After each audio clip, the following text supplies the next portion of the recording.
بسم اللہ الرحمن الرحیم۔ قسط نمبر 830۔ دو گشتیں اجتماعی گشت کی غرض زہد اور تقوی والی دعوت، امیر کا فرض منصبی، دعوتی کام اور اس کا اسلوب۔ الحمدللہ والصلاة والسلام علی من لا نبی بعدہ، اما بعد۔ دو گشتیں لتنذر ام القری ومن حولہا، اور آپ ڈرائے مکے والوں کو اور آس پاس والوں کو، یعنی محلے کی گشت اور دوسری گشت۔ گشت میں کیا بات ہو؟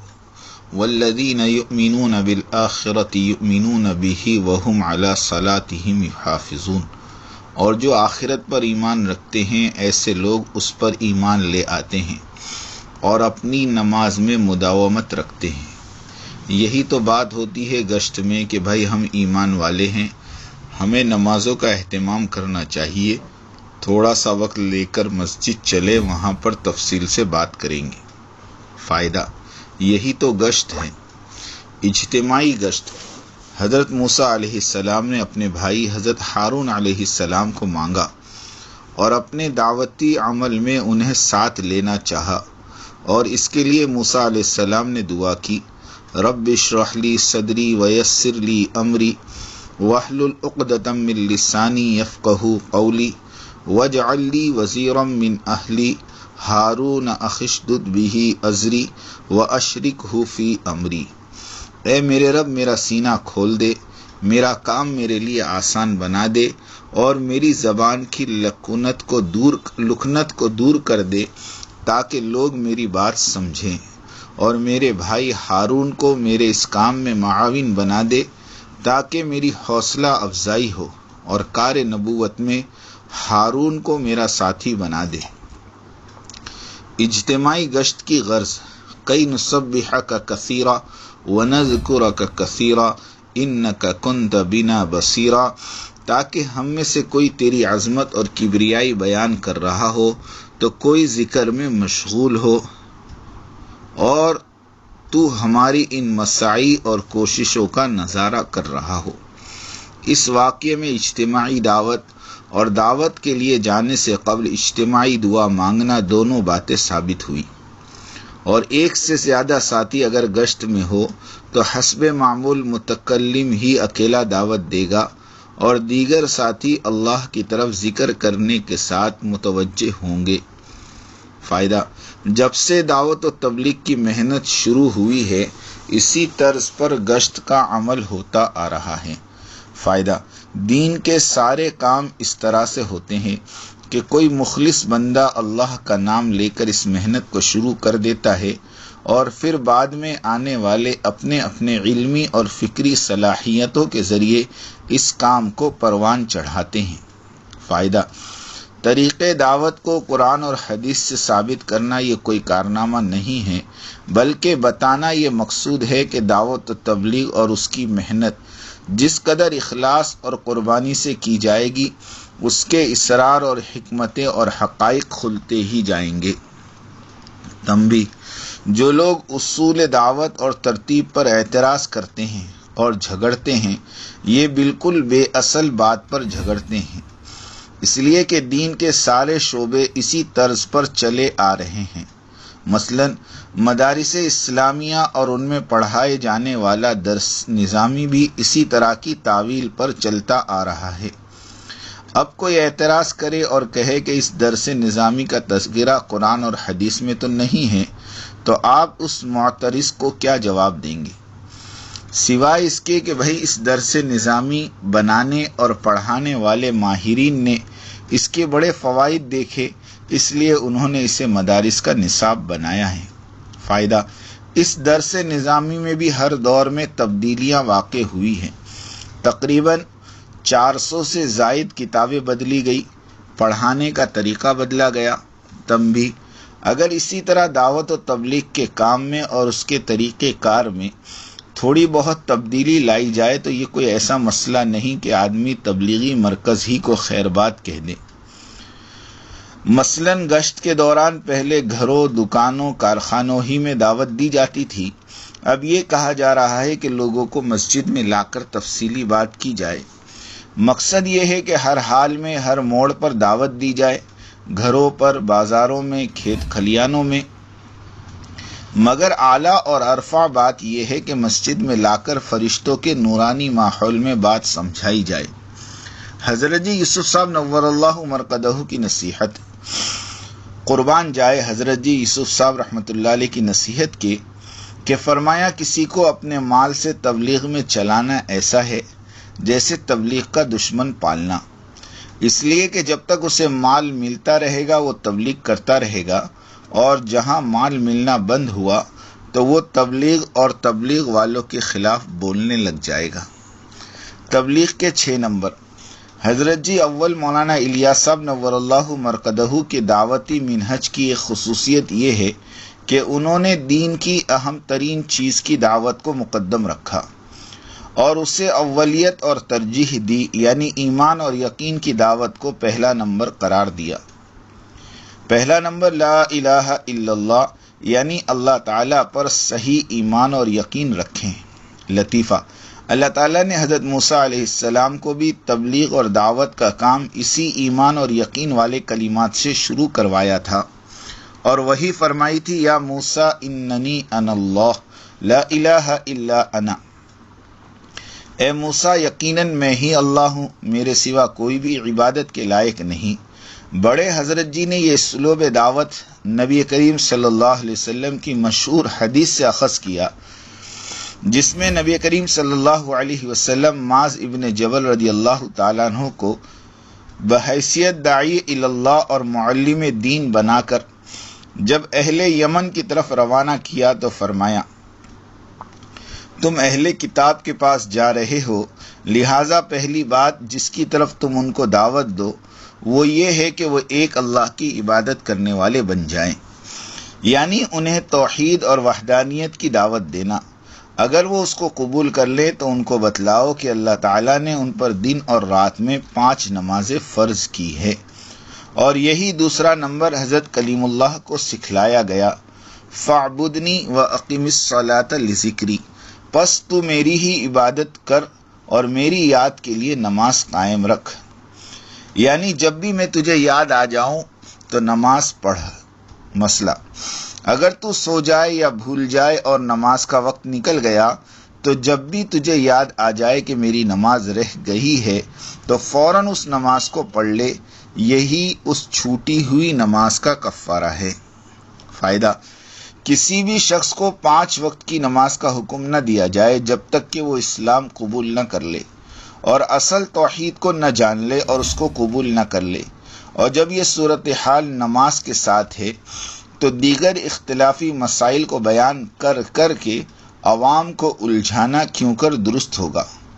مسئلہ، جان لو انسان کے لیے سب سے اہم فریضہ یہ ہے کہ وہ اس بات کا ادراک کر لے کہ اللہ ہی تمام جہانوں کا رب ہے جو اپنی مرضی کے مطابق ان میں تدبیر کرتا ہے۔ جب اس بات کی معرفت ہو جائے تو اس بات پر غور کرے کہ اللہ تعالیٰ کی صفات کے سلسلے میں اس پر کون سے حقوق عائد ہوتے ہیں۔ ان حقوق میں عبادت اور تعظیم، خوف اور خشیت، امید اور رجا داخل ہیں۔ اس طرح اس بات کا اعتراف کیا جائے کہ وہی اللہ ہے جس کی عاجزانہ تابعداری کی جائے، اور اوامر و نواہی میں صرف اسی کی اطاعت مطلقاً کی جائے، اور ان تمام باتوں پر ایمان، نماز اور زکوٰۃ جیسے فرائض سے بھی پہلے ان سب امور کو عملی طور پر بجا لانے کے لیے علم کی ضرورت ہے۔ تیسرا نمبر، فاستمع لما یوحی، آپ جو وحی کی جائے اسے کان لگا کر سنیں۔ وحی الہی سے علم حاصل کیا جائے۔ علم اور ذکر کا مطلب اللہ کی عبادت کو علم کی روشنی میں اللہ کے دھیان کے ساتھ ادا کرنا، یہ علم اور ذکر ہے۔ بڑے حضرت جی نے دعوت و تبلیغ کے کام کرنے والوں میں یہ صفات دیکھنا چاہتے تھے، اس لیے کہ ان صفات کے بغیر دعوت میں تاثیر اور داعی کی تربیت اور عند اللہ قبولیت بھی بعید از قیاس تھی۔ مذکورہ بالا امور سے یہ بات واضح ہو چکی کہ بحیثیت مجموعی دعوت اللہ کی اہمیت کس قدر عیاں ہے۔ بڑے حضرت جی اس بات سے بخوبی واقف تھے کہ یہ کوئی ایسا عمل نہیں ہے جسے بغیر سیکھے کیا جائے، اور نہ ہی ہر شخص اس فریضے کو صحیح طور سے انجام دینے کا اہل ہے۔ اس لیے اس کام میں خودی کو ختم کرنے اور دوسروں کو اعلیٰ اور ارفع سمجھنے کی مشق کرانے کے خاطر اکرام مسلم پر زور دیا۔ چوتھا نمبر اکرام مسلم ہے، اور یہ کلید ہے دعوتی کام کی۔ اس پر اہتمام سے عمل کرنے کو فرمایا۔ اذهبا الى فرعون انه طغى فقولا له قولا لینا لعله يتذکر او یخشى۔ ترجمہ: اے موسیٰ اور ہارون علیہ السلام، تم دونوں فرعون کے پاس جاؤ، اس نے بڑی سرکشی کر رکھی ہے، اسے نرمی سے سمجھاؤ کہ شاید وہ سمجھ لے یا ڈر جائے۔ فائدہ: اکرام والا وصف داعیوں کے لیے ضروری ہے، کیونکہ سختی سے لوگ بدکتے ہیں، قریب نہیں آتے، اور نرمی سے لوگ متاثر ہوتے ہیں، ہدایت پاتے ہیں۔ لطیفہ: طغا طغیان سے ہے، سرکشی کی انتہا کو طغا کہا گیا، اور بغا یعنی بغاوت اور تختہ پلٹنے کو کہتے ہیں۔ طاغی سے نرمی کا اسلوب اختیار کریں گے، چاہے وہ فرعونی صفات کا حامل ہی کیوں نہ ہو، اور باغی کے اشکالات کو سند اور دلیل سے دور کرنے کی کوشش کی جائے گی۔ پھر بھی وہ باز نہ آئے اور مسلمانوں کی اجتماعیت میں دراڑ ڈالنے پر مصر رہے تو اسے سختی سے روکا جائے گا، چاہے وہ کیسا ہی پارسا اور بزرگوار ہو۔ فرعون غیر تھا، موسیٰ علیہ السلام کا دشمن تھا، لیکن طاغی تھا۔ حضرت موسیٰ علیہ السلام نے اس کے ساتھ نرمی کا برتاؤ کیا۔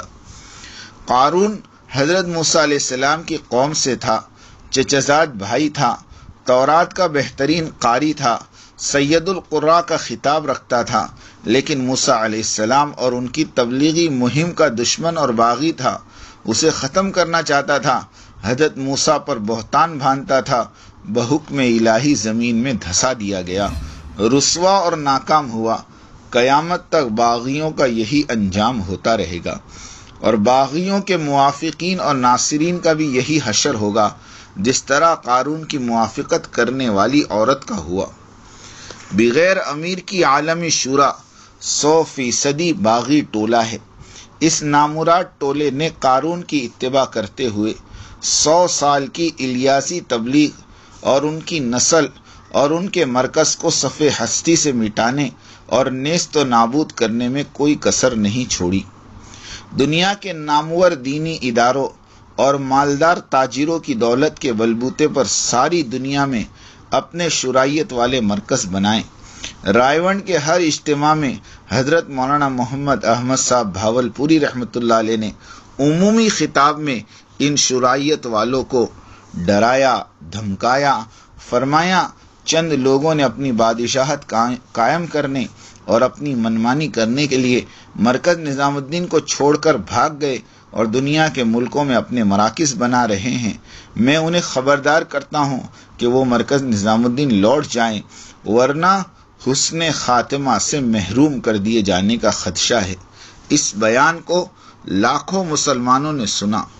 حضرت جی زانی یوسف صاحب رحمۃ اللہ علیہ نے حاجی عبدالوہاب صاحب رحمۃ اللہ علیہ سے فرمایا تھا کہ تم مولوی احمد بھاولپوری سے اپنے اجتماعات میں ضرور بیان کیا کرو، اس لیے کہ اس کی زبان پر حق بولتا ہے۔ ایسے برگزیدہ بندے نے رائے کے اجتماع سن 2017 میں لاکھوں بندوں کے مجمع میں ان الفاظ میں بیان فرمایا۔ دراصل اہل تبلیغ کے ایک ایک فرد پر حجت تمام کر دی اور بتا دیا کہ شرائط کتنا سنگین فتنہ اور زہر ہے۔ حضرت جی الیاس صاحب نور اللہ مرقدہ کے ملفوظات اور ہدایات میں جا بجا دعوت و تبلیغ کے فریضے کو انجام دینے والی کی صفات کا تذکرہ ملتا ہے۔ من جملہ ان صفات میں سے صفت اخلاص نیت کا بھی بڑے اہتمام سے ذکر ملتا ہے۔ 5واں نمبر اخلاص نیت ہے۔ صرف اور صرف اللہ کے لیے یہ کام کریں، خالص اور پاک نیت سے اس عمل کو انجام دے۔ یہ ایسی صفت ہے کہ جس کو حضرت جی اول نے تمام اعمال میں اختیار کرنے کے لیے زور دیا۔ وما اسألکم علیہ من اجر ان اجری الا علی رب العالمین۔ میں اس دعوتی کام پر تم سے کوئی اجرت طلب نہیں کرتا، میرا ثواب تو تمام جہاں کے پروردگار کے پاس ہے۔ فائدہ: تمام انبیاء علیہم السلام کا یہ متفقہ فرمان ہے کہ ہم دعوتی کام کا بدلہ تم سے ہرگز نہیں چاہتے۔ لطیفہ: دین کے تمام شعبوں پر محنت ہو رہی ہے، مگر کچھ نہ لینے کی صفت، یعنی اپنا مال اور اپنی جان لے کر چلنے کی صفت صرف اور صرف تبلیغ والوں کے حصے میں آئی ہے۔ الحمدللہ۔ حضرت جی ثانی مولانا یوسف صاحب نور اللہ مرقدہ فرماتے تھے، کسی کو اپنے مال سے اس راستے میں نہ چلاؤ، جب تک مال ملتا رہے گا وہ چلے گا، جس دن مال ملنا بند ہو جائے گا اسی دن سے وہ تمہاری تبلیغ اور تمہارے مرکز کا دشمن ہو جائے گا۔ چھٹا نمبر، تفریغ وقت، یعنی اللہ کے دین کی تبلیغ کے لیے اپنی جان اور مال کو بے قیمت بنا دینا اور تقاضوں پر چلنے کی ٹھان لینا۔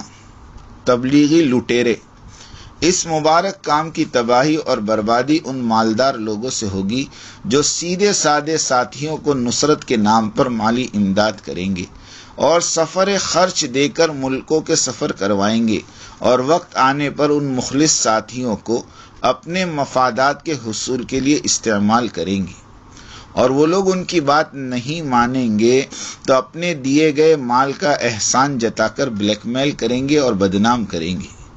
یاد رکھیں، غربت، بھوک اور پیاس، زہد اور تقوی والا سہروزہ بہتر ہے ان 4 مہینوں کے سفر سے جو اوروں کی خیرات پر کیا جائے۔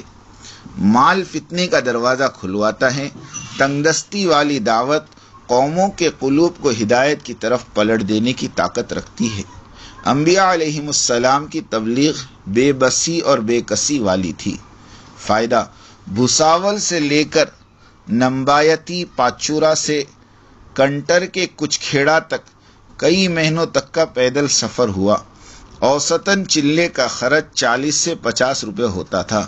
نصرتیں نہیں تھی، فقر و فاقہ جفاکشی کے بل پر سفر ہوتا تھا۔ ہزاروں کی تعداد میں مرتد لوگ دین میں لوٹ آئے۔ اس ساری پٹری پر مدارس، مساجد اور داعیوں کی کثرت ملے گی۔ جہاں عیش و عشرت کے ساتھ وقت لگایا گیا وہاں ظلمت ہی ظلمت پھیلی۔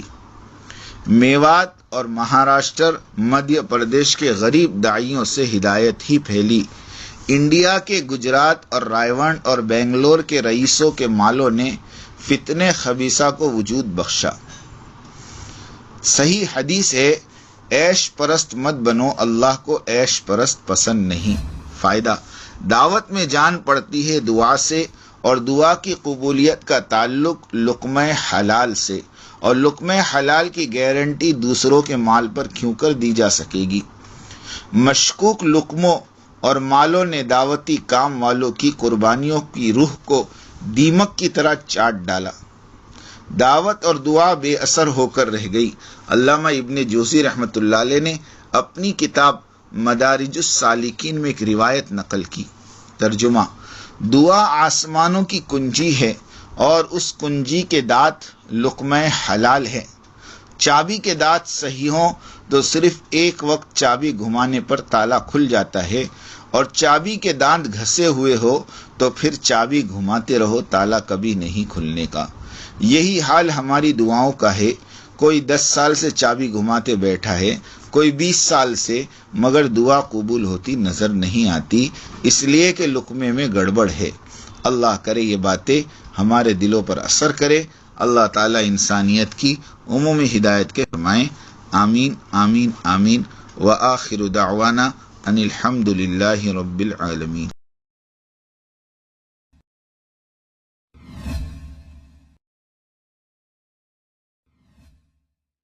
میری بات توجہ سننی پڑے گی، بہت توجہ سننی پڑے گی۔ تم بات کو غلط مطلب نکالو گے اپنے ذہن سے، اور میرے ذہن میں جو مطلب ہے اس پہ غور نہیں کرو گے۔ یہ بڑی مصیبت ہے زمانے میں۔ بجائے جو میں چاہتا ہوں اس طرف توجہ کرنے کے، اپنے دماغ میں جو کچھ لیے بیٹھے ہو اس کو غلط رخ پر لے جاؤ گے۔ سنو غور سے۔ بات کو سمجھنے کے لیے سب سے پہلے آدمی اپنے ذہن کو اور اپنے برتن کو اعتراض اور تردد اور اشکال سے خالی کرے، اس لیے کہ اگر کسی بات کو بھی مفہوم مخالف اور کسی بات کو بھی کسی دوسرے عمل کی تردید یا اس کی تنقیص یا اس کی افادیت کو کم سمجھنے کے سوء ظن کے ساتھ سنا گیا، نفع کی باتوں سے نقصان ہونا یقینی ہے۔ اس لیے سب سے پہلے ہم اس کی نیت کریں، پوری بات سنیں گے، آگے پوری بات نقل کریں گے۔ آدھی سننا یہ بھی دین و دعوت کے لیے ناقص، اور آدھی بات کا نقل کرنا یہ تو بڑے فساد کا ذریعہ ہے، اس لیے